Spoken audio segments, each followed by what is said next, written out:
안녕하세요. 백두산 금융연구소의 백두산입니다. 9월 29일 수요일 오후 4시 52분입니다. 요즘 미국이 계속 비리비리한 모습을 보이고 있는데요. 이 이유를 절대 잊어서는 안 되겠죠. 긴축우려가 결과적으로 금리를 급등시키고 있고요. 그 금리 급등을 이유로 해서 주식시장이 흔들리고 있습니다. 그게 이제 미국 주식시장이 하락하는 가장 큰 이유라고 할 수가 있겠고, 그러니까 나스닥이 S&P보다 훨씬 약한 거예요. 그죠? 이게 이제 기본적인 가장 중요한 원인이고, 그 외에 이제 부가적으로 미국 정부의 부채 한도 협상 관련된 불확실성이 일부 그 큰 악재에 더해져서 가중을 하고 있는 거, 시장의 분위기에 시장의 안 좋은 분위기를 더욱더 가중시키고 있는 거죠.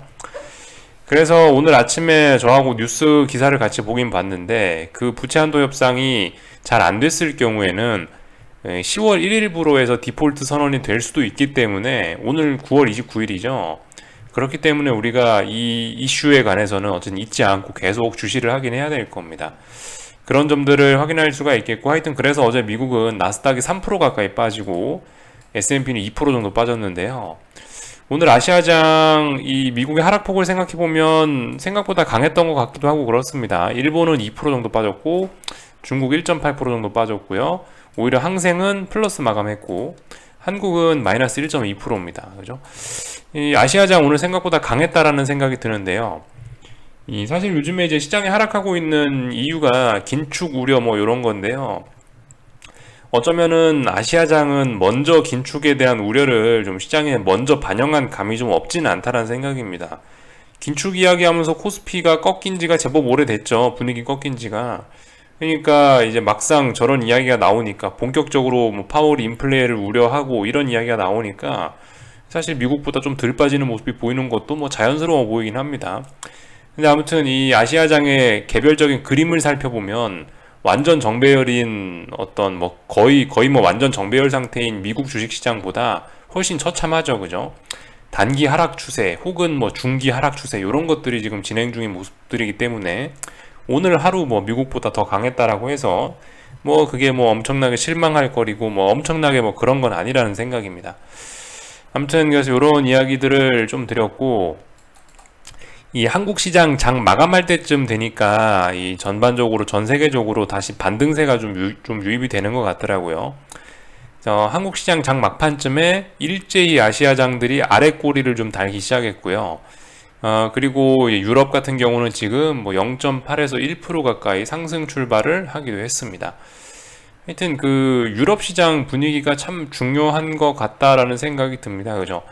이 가만히 요즘에 어쨌든 이렇게 몇 달 동안 계속 살펴보면은 미국하고 아시아는 그냥 비슷비슷한 분위기로 가는 것 같고, 어떤 무슨 새로운 바람이 일어난다라고 하면은 그 시작은 유럽이 되는 경우가 굉장히 많다라는 느낌을 좀 받긴 받습니다.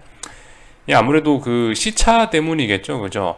미국 문 닫고 나서 미국장 결과를 아시아장에 충분히 반영하고 나서 그 제일 마지막에 이제 유럽이 열리는 거니까, 유럽장 같은 경우는 이 미국 시장의 폭락 이런 거를 거의 하루쯤 늦게 반영을 하게 되는데요.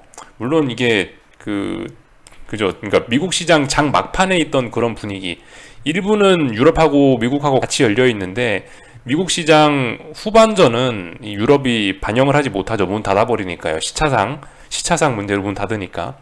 그래서 어쨌든 뭐 유럽이 좀 요즘에 좀 어떤 분위기 메이커를 하는 듯한 느낌이 좀 들긴 든다라는 생각이 드는데요. 하여튼 그죠? 어제 같은 경우는 보시면은 유럽이 먼저 폭락을 했었죠.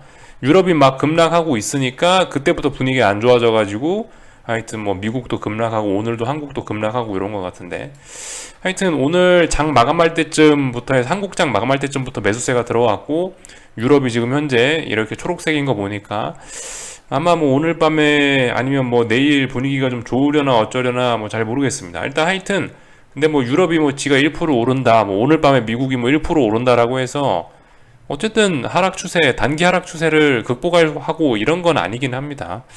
그래서 아무튼 뭐 오히려 저 같은 경우는 지금 같은 자리에서 뭐 유럽이건 뭐 미국이건 한국이건 간에 약간의 좀 반등이 좀 필요하지 않겠냐라는 생각 정도 좀 들긴 드는데요. 하여튼 뭐 일단 지켜보겠습니다. 뭐 특별한 이야기는 하지 않고, 오늘 뭐 장중에 특별한 이슈 같은 건 없었던 것 같고요. 그죠? 오늘 아시아장에 영향을 미쳤던 건 어쨌든 그 미국의 금리 급등, 긴축 우려 이런 것 때문에 시장이 자빠진 거고요. 다른 뭐 특별한 이슈 같은 건 없었고요. 요즘에 이제 아침에 말씀드렸다시피 그 헝다 이슈 이런 거를 좀 잘 보긴 봐야 되는데, 사실상 이제 오늘부터는 헝다 이슈는 이제 우리가 좀 안 봐도 괜찮지 않을까 싶긴 해요. 당분간 헝다 이슈는 좀 무시해도 괜찮지 않을까라는 생각이 듭니다. 일단 오늘 헝다를 보시면은 14% 정도 올랐거든요. 그러니까 뭐 오늘 뭐 헝다가 올랐기 때문에 뭐 뭐 신경을 끄자 이런 이야기가 아니고, 이 오늘 이게 뉴스가 있었단 말이죠. 제가 오늘 아침 말씀드렸다시피 이게 그 지방정부에서 일부 지분을 샀어요. 헝다그룹에 지분 투자를 했어요. 그렇다는 얘기는 잘하면은 국유화 가능성도 열리는 거거든요. 그러면 어쨌든 헝다를 최악으로 끌고 가지는 않겠다라는 공산당의 의도가 있는 것 같으니까, 사실상 이제 이 불확실성은 지금 이제 디폴트가 되냐 마냐가 지금까지 어제까지의 불확실성이었잖아요. 근데 오늘 지방정부가 도와준다라고 했으니까 일단 디폴트 우려는 많이 좀 경감되지 않았나 싶습니다.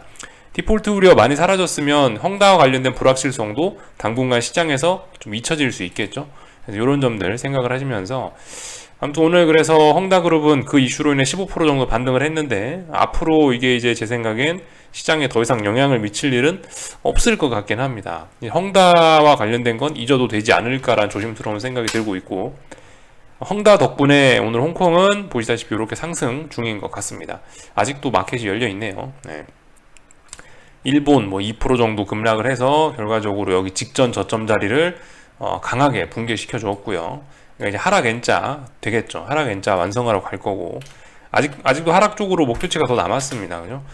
중국 상해종합 같은 경우도 여기 있는 직전 저점 시원하게 갭으로 붕괴시켰기 때문에 얘도 하락 N자로 진행 가능성 있겠죠.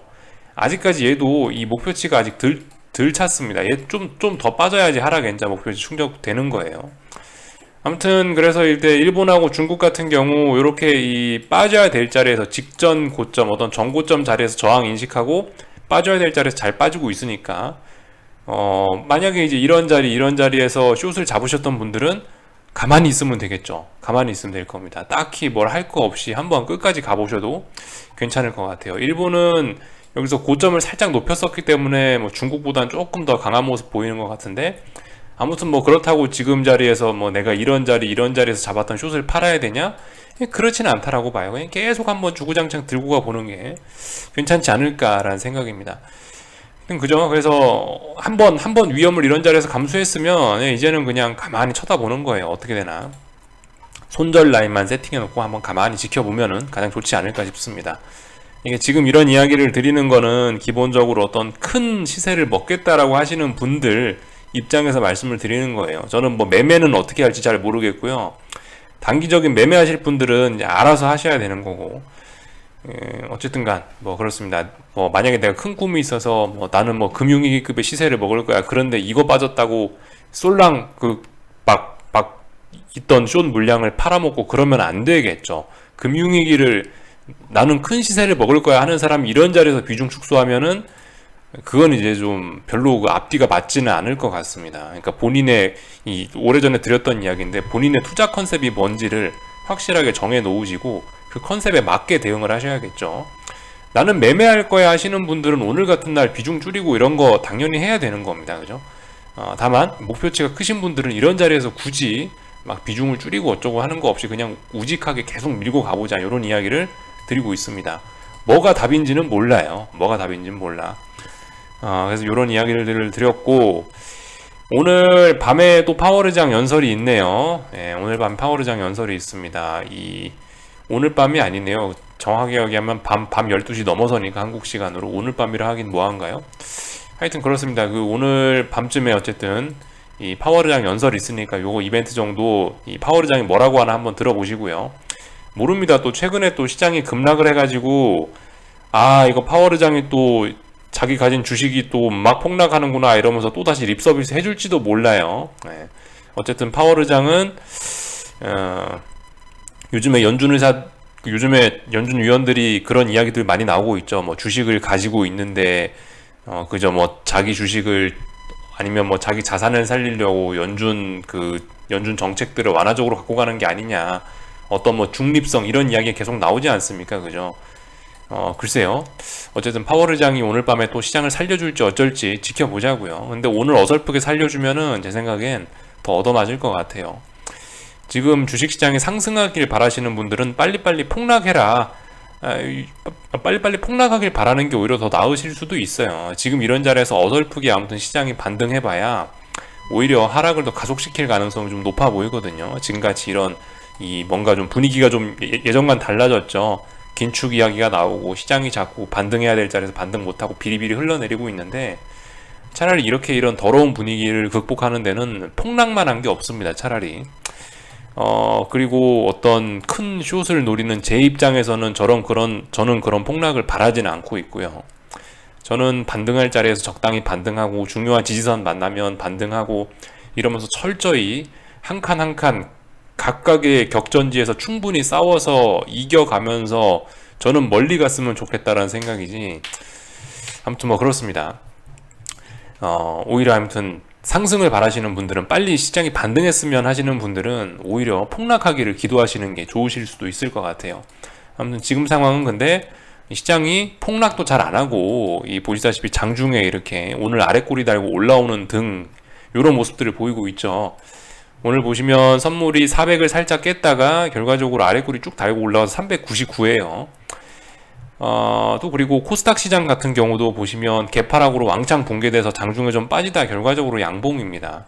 이런 모습들이 오히려 이제 반등을 바라시는 분들께는 안 좋을 수도 있다고요. 그러니까 오히려 앞으로 큰 상승을 바라보시는 분들께 이런 거는 안 좋다고요.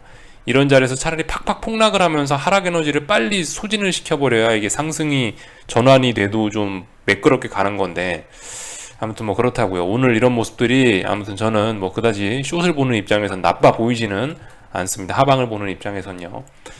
하여튼 말씀드렸다시피 제가 영상 초반에서 말씀드렸나 모르겠는데, 이제 오늘 아무튼 뭐 시장이 좀 하락을 하긴 했는데요. 이게 엄청나게 뭐 대단한 의미를 갖는다. 오늘부터 뭐 금융위기의 시작이다. 저는 일단 그런 건 솔직히 잘 모르겠고요. 다만 이제 오늘의 하락은 우리한테 어떤 신호를 줬다라고 생각합니다. 예를 들면 코스피 넥라인이 400인데요. 아무튼 400을 의미있게 깬 첫날이에요. 그러니까 이제서야 어떤 신호가 발생을 한 거예요. 이제는 최소한 뭐 여름은 끝났다라든가, 아니면은 뭐 상승 추세는 이제 끝났다라든가. 상승 추세가 근데 끝난 거 하고 하락 추세 시작하고 이게 같이 가는 건 아닐 수 있습니다. 잘 생각을 해보셔야 돼요. 상승 추세가 끝나자마자 바로 하락 추세가 시작되냐? 모르는 거예요. 그죠? 이 시장이라는 게 상승 추세 끝나자마자 뭐 곧바로 하락을 한다? 이게 아닐 수도 있잖아요. 상승 추세 끝나고 나서 박스권이 이어질 수도 있는 겁니다. 그죠? 박스권으로 이어지면 뭐예요? 그냥 상승 추세도 하락 추세도 아닌 그냥 애매한 상태가 이어지는 거죠. 하락 추세로 전환될 수도 있죠. 근데 그건 어쨌든 돼봐야 되는 거다. 그죠? 어쨌든 지금 넥라인을 깨긴 깼으니까 뭐 엄밀히 얘기하자면은 일단은 뭐 하락 추세가 뭐 시작됐다라고 할 수 있을 겁니다. 상승 추세는 끝났고요. 근데 아무튼 아직 저는 400의 영향권에 와 있다라고 보는 사람이기 때문에 조금 더 우리 확인이 좀 더 필요하지 않겠냐라는 생각이에요. 그러니까 지금 상황에서 너무 오늘의 하락을 가지고 막 너무 신나하거나 흥분할 필요는 없을 것 같고요. 이제 오늘 저 400을 어쨌든 의미있게 깨줬으니까 어떤 신호가 발생했구나. 오늘부터 주식시장의 여름은 끝났구나. 뭐 요 정도로 일단 받아들이시고, 그럼 이제 가을이 왔으니까 가을엔 뭘 해야 될까?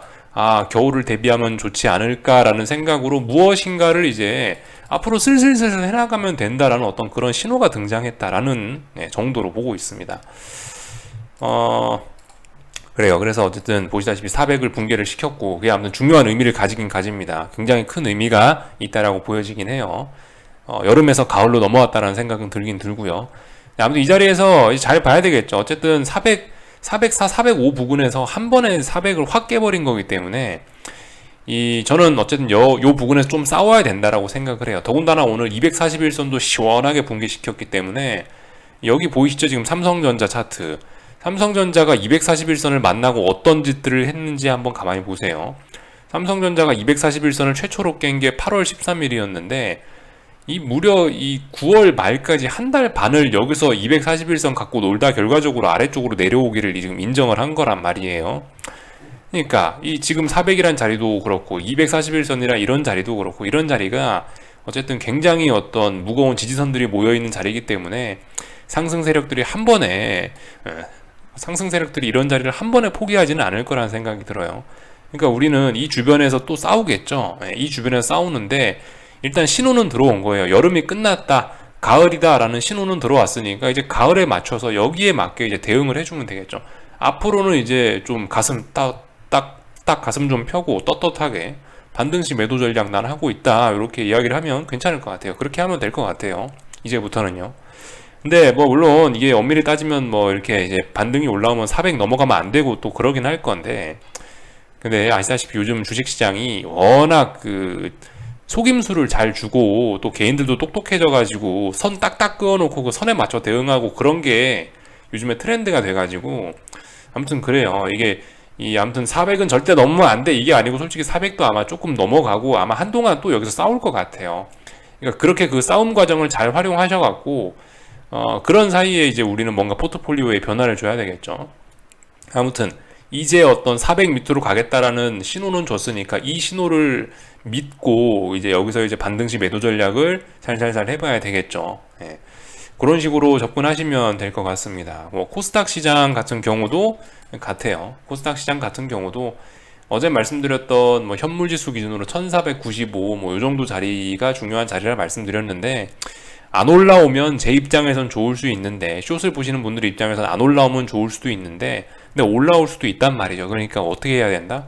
우리는 그냥 천천히 오늘의 하락, 어제의 하락이 우리한테 어떤 신호를 줬구나라는 거 정도로 인식을 하시고 여전히 이제 잘 지켜봐야겠죠. 이제 반등시 매도 전략을 조금 가슴 펴고 당당하게 해보면 되겠다.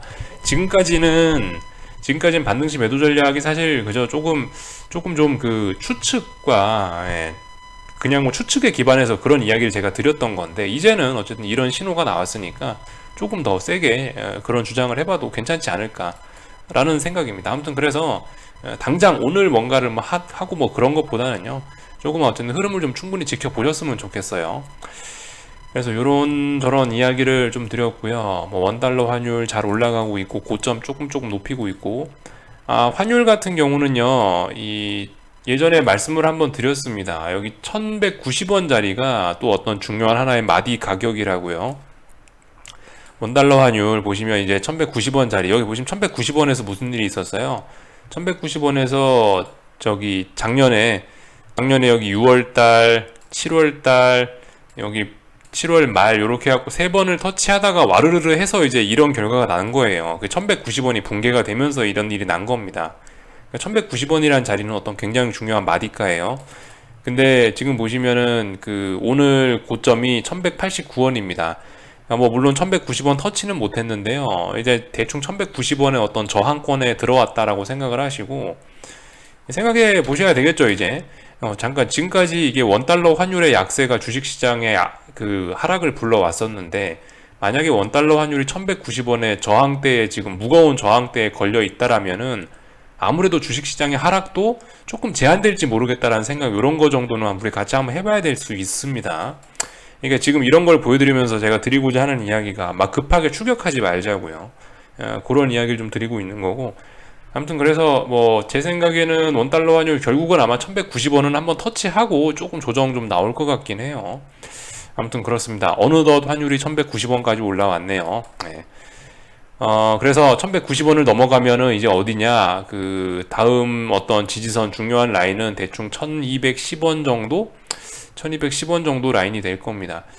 또 그 외에는 이제 그 위쪽으로는 이제 굉장히 어떤 마디 가격들이 듬성듬성, 지금까지는 뭐 10원 단위로 이렇게 뭐 10원이나 5원 단위로 촘촘하게 마디가가 있었다면, 이 위쪽으로는 좀 텀벙텀벙합니다. 이 위쪽으로는 저항이 좀 잘 없는 그런 구간이에요. 이 위에 구간은 변동성이 좀 많이 나왔던 구간이라 텀벙텀벙 움직여가지고 이 위쪽으로, 제 생각에 1190원만 어떻게 위쪽으로 올라가면 이 위쪽부터는 환율도 옛날처럼 막 신나게 이렇게 움직일 수 있을 것 같아요. 지금처럼 이렇게 찌불찌불 조금씩 움직이는 게 아니고.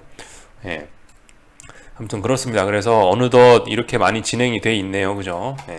이런 모습들 보실 수가 있을 거고, 아무튼 뭐 옵션 시세 이런 거 뭐 특별히 이상한 거 없고, 오늘 뭐 특별히 뭐 과열되고 이런 거는 일단 뭐 보이지는 않습니다.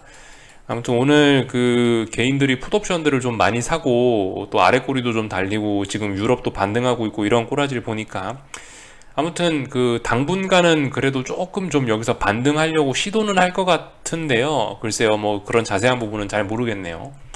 하여튼 그 여러분들은 여기서 이 400 부근 아니면 241선 부근에서 코스피가 치열하게 싸우는 걸 활용해서 여러분들의 어떤 현금을 적당히 소진시키시면 좋을 것 같습니다. 아무튼 대응은 뭐 그렇죠. 여러분들이 나는 금융위기급의 큰 시세를 먹을 거다 생각하는데 지금 이런 자리에서 물량을 줄이는 거는 그거는 투자 컨셉에 맞지 않을 거예요. 나는 원래 매매하는 사람이다. 그러면 이런 자리에서 한 번쯤 줄여주는 게 맞을 수도 있을 거예요. 왜냐하면 중요한 저항을 강하게 한번 깨줬기 때문에 힘 많이 썼거든요. 반등 올라올 수도 있으니까 뭐 매매하시는 분들 입장에서 이런 자리에서 비중 좀 줄이는 거 그런 건 오케이다.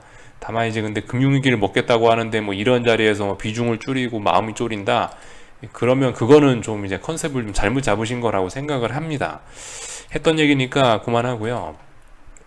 하여튼 그래서 오늘 뭐 미국장은 뭐 보니까 반등을 할 모양인지 어쩐지 모르겠는데 글쎄요. 일단 나스닥 같은 경우는 일단 보시면 어제 직전 저점을 강하게 붕괴시켜 놓은 상태라서 일단은 뭐 추가적인 하락 N자로 진행 가능성을 좀 열어놓긴 열어놔야 될 것 같고 일단은 이렇게 그 미국 시장 이런 자리에서 오늘 갭상승 출발을 크게 하겠다는 얘기인 것 같은데 갭상승 출발 크게 하면 통상적으로 오히려 시장의 어떤 반등에는 좋지 않은 영향을 주는 것 같긴 하거든요.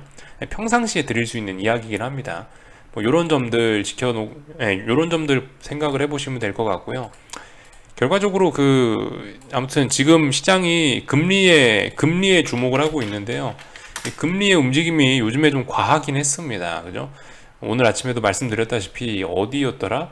한 1.55 정도가 어떤 중요한 저항이다라는 이야기를 드렸거든요. 1.55에서 일단 음봉이 나오고 있긴 하네요. 오늘 이렇게 된다면은 시장이 좀 반등할 수 있겠죠. 예. 근데 아무튼 금리 같은 경우는 어떻게 대응하는 게 좋을까요? 일단은 삼각 수렴형 돌파했고 강하게 시세를 줬으니까 얘는 눌림시 매수 관점이 나오는 게 맞긴 맞겠죠. 기술적으로요.